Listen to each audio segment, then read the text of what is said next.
Bonjour, bienvenue à Question de croire, un podcast qui aborde la foi et la spiritualité, une question à la fois. Cette semaine, peut-on être missionnaire aujourd'hui?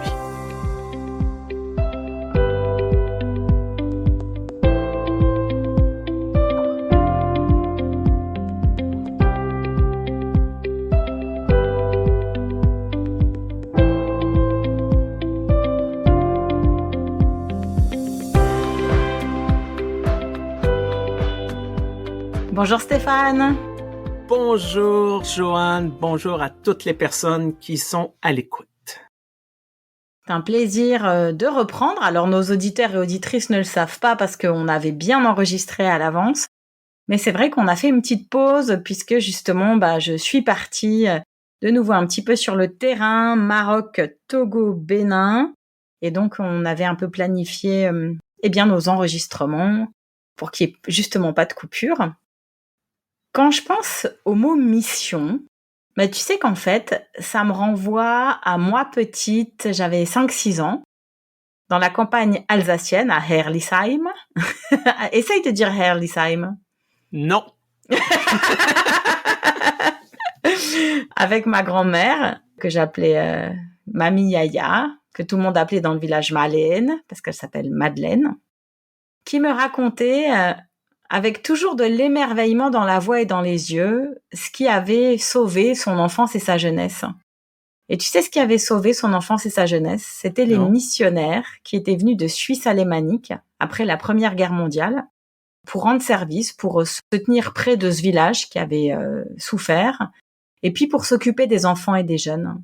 Et elle me racontait toujours, tu sais, Joanne, la première fois que j'ai eu le droit de jouer au ballon avec des garçons, c'est parce qu'il y avait le couple de pasteurs missionnaires qui étaient là et donc nos parents avaient confiance et ils nous laissaient avec eux et on avait même le droit d'aller promener, comme elle disait, on allait promener dans la forêt avec le couple pastoral et on parlait le patois alémanique et on se comprenait.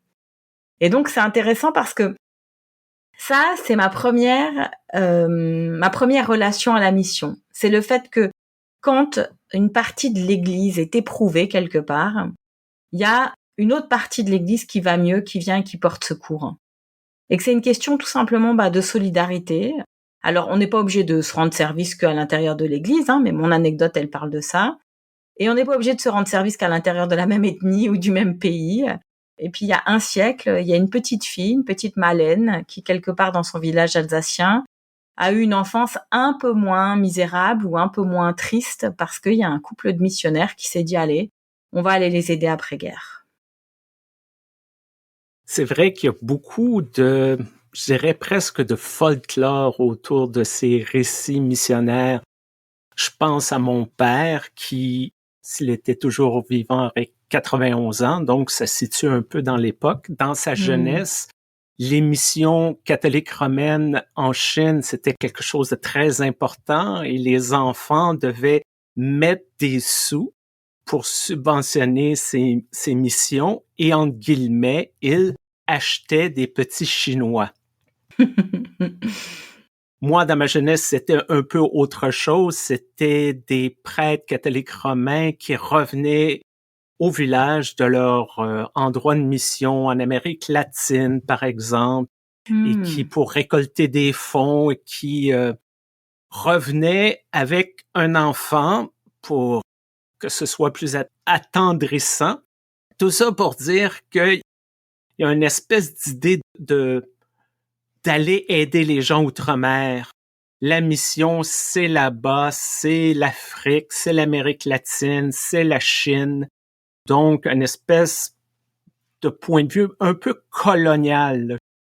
Il y a un lourd bagage quand même qui vient avec juste le mot missionnaire ou missionnariat. Oui, et on peut pas faire comme si ce bagage n'était pas là. Moi, je parle d'héritage. Et d'ailleurs, j'étais toute surprise quand j'ai commencé à travailler dans la mission. Donc moi, j'ai servi au sein de la Centrale de littérature chrétienne francophone de 2012 à finalement 2022. Et l'une des premières réunions que j'ai fait à la CLCF, quelqu'un a parlé de l'outre-mer. Et moi, j'étais outre-mer, mais attends, qu'est-ce qu'il y a? On a On a des projets en Guadeloupe. J'étais complètement perdue. Et puis, à un moment donné, j'ai demandé un point d'éclaircissement. Puis, en gros, j'ai compris que ça voulait dire l'Afrique. Tellement, en fait, il y a tout un vocabulaire un peu désuet dont on a besoin de prendre conscience pour utiliser aussi un autre vocabulaire. Et puis après, évidemment, je me suis renseignée, j'ai lu beaucoup de missiologie, c'est l'une de mes passions, la missiologie. Et tiens-toi bien, Stéphane, qu'en fait, malgré mes longues études de théologie, je n'ai jamais suivi pendant le cursus obligatoire un seul cours de missiologie. Et ça, c'est quelque chose qui m'a toujours fascinée. Comment est-ce qu'on peut passer à côté de cet héritage-là? Et donc, plus tard, quand moi-même j'étais engagée dans la mission, dans le travail de partenariat et de coopération issu de l'ancien monde missionnaire, eh bien, j'ai découvert le concept de Missio Dei. Alors, Missio Dei, c'est la mission de Dieu. Puis là, je cite Jürgen Moltmann, ce n'est pas l'Église qui a une mission pour sauver le monde, mais c'est la mission du Fils et de l'Esprit à travers le Père qui inclut l'Église. Et en fait, j'aime beaucoup le fait de se rappeler qu'à partir du moment où il y a eu une révélation de la parole et bien sûr de la mission de Jésus sur terre, c'est là qu'est né l'esprit missionnaire. Et l'esprit missionnaire englobe l'Église, mais ne part pas de l'Église. En fait, l'Église fait partie de la mission, de notre mission qui est la mission d'annoncer l'Évangile. Et c'est ce petit changement de perspective, ce petit pas de côté nous permet d'inclure des tas de choses en fait dans la mission et de lui redonner finalement ses lettres de noblesse. Tu mentionnes que tu n'as pas eu de formation au niveau de la mission durant ton cursus. La même chose pour moi, parce que la mission dans mon Église, c'est associé à l'horrible expérience avec les Autochtones. J'en ai parlé à plusieurs occasions, comment que l'Église a participé à un génocide culturel. Et donc, on a tout évacué en même temps. Justement, ce que tu parles de Moltmann, la mission de Dieu, on en parle presque pas. On recommence sur le bout des orteils en parler. Et je pense qu'il n'y a rien de mal à partager notre message. Il n'y a rien de mal à agir au nom du Christ, au nom de Dieu, au nom de l'Esprit dans notre monde pour essayer de transformer notre monde en faire un meilleur monde. Mais on a encore beaucoup de difficultés à faire cette distinction-là, comme que tu parles. Ce n'est pas la mission de l'Église, c'est la mission de Dieu. Et c'est l'Église de Dieu, c'est pas notre Église. Tout ce renversement conceptuel, c'est encore très difficile pour plusieurs. Oui, parce que finalement, il n'y a pas d'église sans mission. Parce qu'en fait, Jésus n'est pas venu instaurer une église avec des règlements, et avec des ordinations, et avec des liturgies, et avec des commissions de vérification de plein de choses. Non. Jésus est venu pour annoncer l'évangile. Et après, pour des raisons pratiques, administratives, structurelles, on a mis en place des institutions qui sont là pour servir cette mission, qui sont pas là ni pour l'empêcher, ni pour la recadrer, ni pour la faire mourir. Non, enfin, on peut le faire, bien sûr, mais ça germera ailleurs, en fait. Et d'ailleurs, cette mission, elle est constamment réinventée. C'est la raison pour laquelle moi, je fais partie des gens qui tiennent au terme mission. Parce que, en gardant dans mon vocabulaire mission, en disant que je me sens en mission, que je suis missionnaire à ma façon, et ben finalement, je permets aux gens d'avoir une autre perspective sur ce qu'est la mission et une missionnaire. Une missionnaire, elle peut porter des baskets, elle peut dire de temps en temps « what the fuck », elle peut parler aux jeunes, elle peut aimer faire du travail jeunesse.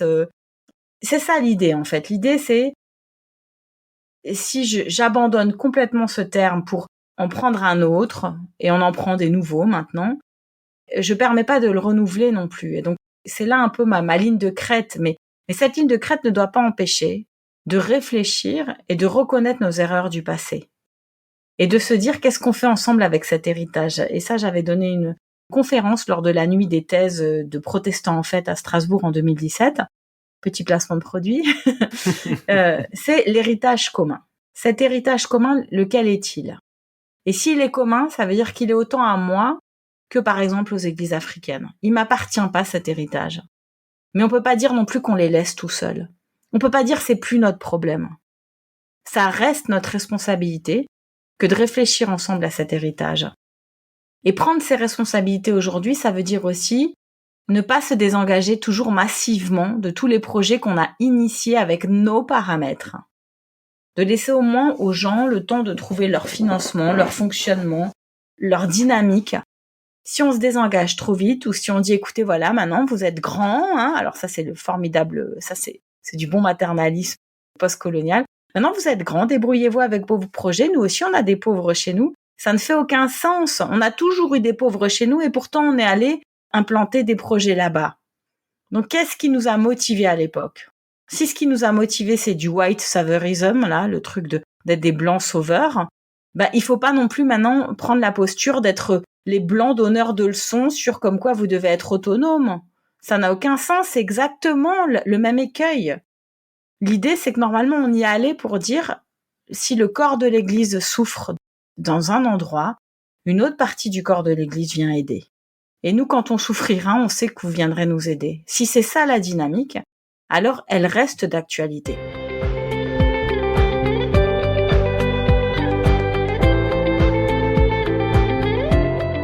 J'aime bien l'idée qu'il faut se réapproprier ce terme-là. Ça ne veut pas dire parce que historiquement, telle ou telle église a une approche très coloniale que l'on peut pas, nous, trouver notre voie dans ce monde-là qui est la mission. On peut retourner à l'Évangile, la fête de Matthieu, le grand envoi, fête des disciples par la terre. Comme tu disais, Joanne, ce n'est pas convertissez le plus de gens possible à ma religion. Non, prêcher, propager la bonne nouvelle. Et c'est peut-être ça, moi, que je trouve qu'on a de la difficulté, en tout cas en Amérique du Nord, de s'extirper. C'est cette question de résultat, de performance au niveau de l'émission. Combien de gens a-t-on converti? Est-ce que c'est ça vraiment la mission? Non. Une anecdote, j'avais lu un texte, on parlait de Mère Teresa qui était en Inde avec sa mission. Et c'était un groupe évangélique américain qui disait nous, on sert plus de repas, on accueille plus de démunis qu'à Mère Teresa, on est plus efficace que Mère Teresa. Est-ce que c'est ça vraiment le but de la mission? Est-ce que c'est de mettre des nombres? Parce que ce qu'on entend au Québec, au Canada, c'est de dire on a envoyé des missionnaires convertir les gens pendant des décennies. Là, ils vont nous envoyer des gens ici pour convertir les gens ici. Donc, il faut qu'il y ait plus d'âmes de convertis. Il faut remplir les églises. Mais il n'y a pas de réflexion sur qu'est-ce que notre foi nous appelle à faire ici, là-bas, de sortir de cette idée paternaliste, de dire la mission, c'est répondre à l'appel de Dieu dans notre contexte ou dans un autre contexte. Peu importe, à la limite, si c'est un pays riche, si c'est un pays pauvre, il y a toujours moyen de faire, entre guillemets, de la mission dans son contexte. Eh ça, tu vois, je trouve que c'est très intéressant que tu parles de cette notion de mission-retour parce que à la fois elle me plaît beaucoup, c'est-à-dire de dire maintenant c'est nous qui souffrons, pas parce qu'on n'a plus assez de monde, parce qu'en fait il y a toujours plein de monde qui voudrait faire des choses dans l'église, mais parce que nos façons de parler aux gens et de leur proposer des choses ont besoin d'être travaillées collectivement. Mais c'est parce qu'on a justement besoin d'idées fraîches, on a besoin d'idées nouvelles, de nouvelles perspectives. Et dans ce sens-là, la mission retour fait tout son sens. Et puis après, y a des choses qui relèvent de l'humain. Une fois que tu as fait venir un collègue ou une collègue d'un coin du monde où c'est pas tout facile, et qu'il a connu un autre contexte, la possibilité de, je dis n'importe quoi, mais de soigner ses dents ou de faire des vacances au ski, et qu'après, au bout de 2-3 ans, tu lui dis, merci beaucoup, hein, merci, c'était bien, hein, tout ce que tu as apporté. Tu peux t'en retourner chez toi. Qu'est-ce qu'on est en train d'envoyer comme message là? Est-ce qu'on n'est pas, une fois de plus, en train de reproduire un modèle d'exploitation? Voilà, on avait besoin de toi, on avait besoin de tes compétences, tu peux retourner chez toi. Nous, quand je dis nous, je parle des Occidentaux.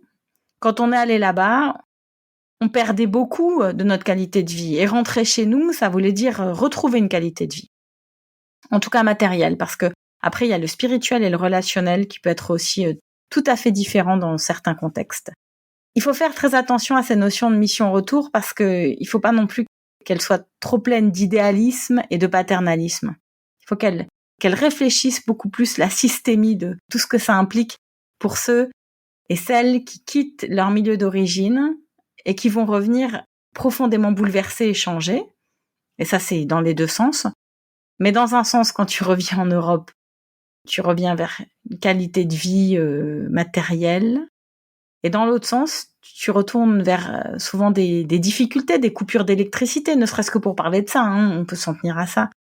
Et c'est là que c'est pas toujours très très juste, cette notion de mission-retour. C'est un peu comme les prêtres catholiques, on les fait venir en masse d'Afrique. En fait, c'est cynique, dans l'espoir que ça provoque un renouveau dans nos églises et qu'il y ait de nouveau des prêtres blancs, ce qui permettra de ne plus faire appel aux prêtres noirs. Tout ça n'est pas juste. Tout ça n'est pas bien ajusté. Et ça montre bien qu'on doit réfléchir en profondeur à ce qu'est la missio Dei. C'est quelque chose sur quoi je ne peux pas avoir de pouvoir. C'est quelque chose avec quoi je marche et je me laisse porter. Et c'est en ça que je serai missionnaire. Et c'est pas en reproduisant des systèmes de pouvoir où j'utilise l'autre qui vient avec sa bonne volonté, sa fraîcheur, parce qu'il vient d'un environnement où être chrétien ou chrétienne, c'est synonyme de joie, de nombre, de projet, et pas synonyme de tristesse, parce que les bancs seraient vides dans l'église. Ce qui n'est pas mon cas, grâce à Dieu, mais dont on parle beaucoup trop autour de moi.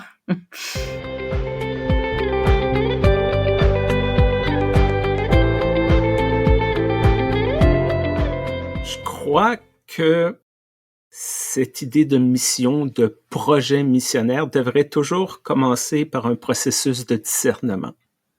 Quelles sont nos ressources et pas nécessairement financières.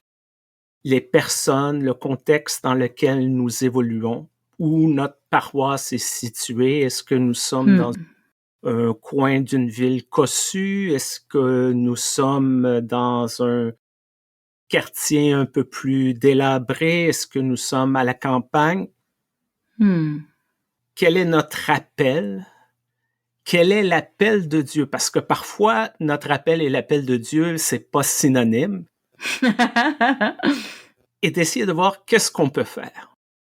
Et oui, aller outre-mer, c'est bien. Oui, envoyer des ressources outre-mer, c'est bien aussi.